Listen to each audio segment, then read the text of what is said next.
அன்பு தமிழ் நேயர் நெஞ்சங்களுக்கு நெஞ்சார்ந்த திருக்குறள் வணக்கங்களை இனிதே உரைத்துக் கொள்வது நான் உங்கள் அன்பு தோழன் பா மூவேந்திர பாண்டியன். இன்றைய தினம் நாலொரு திருக்குறள் வரிசையில் பொருட்பாலி 49வது அதிகாரமாக உள்ள காலம் அறிதல் என்ற அதிகார தலைப்பின் கீழ் அமையப்பெற்ற 485வது திருக்குறளை இன்று நாம் காணப்போகின்றோம். காலம் அறிதல் என்பதற்கு வெல்லும் காலம் அறிந்து ஒரு செயலை செய்தல் என்ற பொருளில் இந்த தலைப்பினை வான்புகழ் கொண்ட வள்ளுவன் வகுத்தமைத்துள்ளான். இப்பொழுது 485வது திருக்குறளுக்கு செல்வோம். காலம் கருதி இருப்பர் கலங்காது ஞாலம் கருதுபவர்.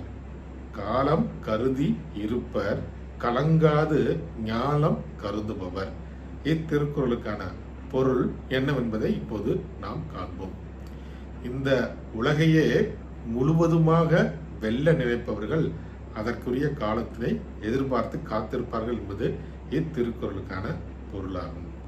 மீண்டும் பொருள், இந்த உலகத்தையே முழுவதுமாக வெல்ல நினைப்பவர்கள் அதற்குரிய காலத்தினை எதிர்பார்த்து காத்திருப்பார்கள் என்பது இத்திருக்குறளுக்கான பொருளாகும். ஆம் தோழர்களே, காலம் எதிர்பார்த்து நாம் காத்திருந்து ஒரு செயலை செய்தால் நிச்சயம் அதில் நமக்கு வெற்றி கிட்டும். வாழ்க தமிழ், வளர்க தமிழ்நாடு. நன்றி, வணக்கம்.